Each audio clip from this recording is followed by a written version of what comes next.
Hi there, folks. Welcome back. We're going to be talking about net ionic equations. So first and foremost, we might be asked, what is a net ionic equation? Maybe before that, we have to ask the question, what does aqueous mean? Here we've got a couple images that we're going to take a look at. If we're going to talk about, say, sodium chloride as an example, this diagram demonstrates what a sodium chloride ionic lattice might look like. Notice how there are interactions between our sodium ion and each of its neighboring chlorides. These are all held together with ionic bonds when oppositely charged ions are touching one another. So the opposite charges attract, and that's what holds our lattice together. Now let's talk about water.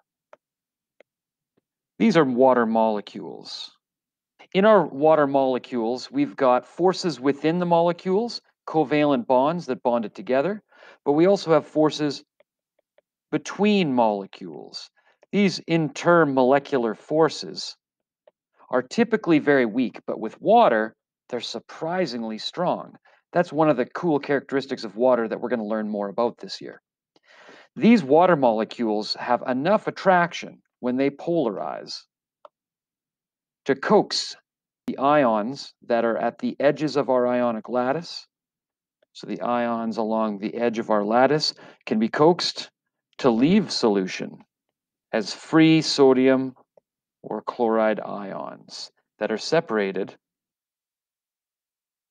by water molecules. Something like this. This is an example of an aqueous solution. So what does this look like? Well, that means that when we write down this symbol, NaClAq, what we're really saying is that there are sodium and chloride ions that are separate of one another and are no longer attached within a lattice, floating freely in solution. So we're looking to make a connection here that sodium and chloride are no longer bonded together directly when they're in the aqueous state.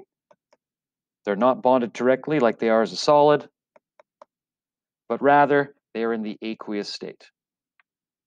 Separate ions, free from one another, suspended in solution and separate. Let's take a look at our example that we saw in the video. Here we have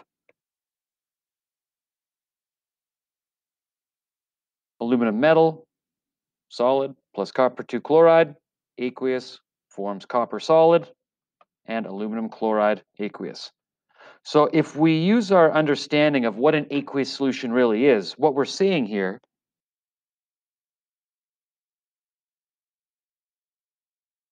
if we break up each of our aqueous ionic solutions into their component ions in solution, there you go, we can identify which ions are actually reacting and which one are spectators.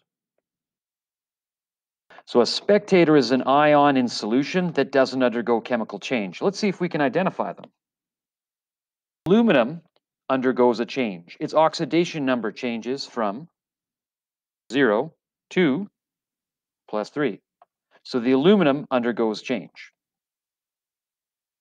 Our copper 2 plus ions undergo change when they become copper metal. They change from a +2 to a 0 oxidation state. Can you find the spectator ion that doesn't undergo a change? Let's look.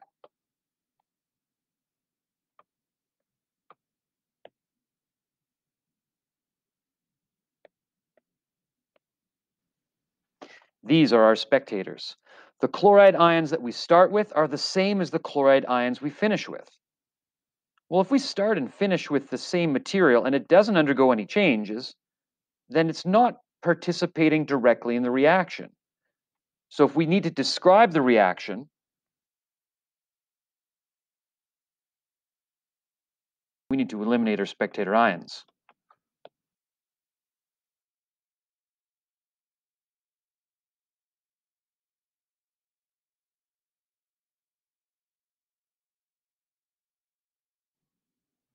This is the net ionic equation for the reaction we just observed.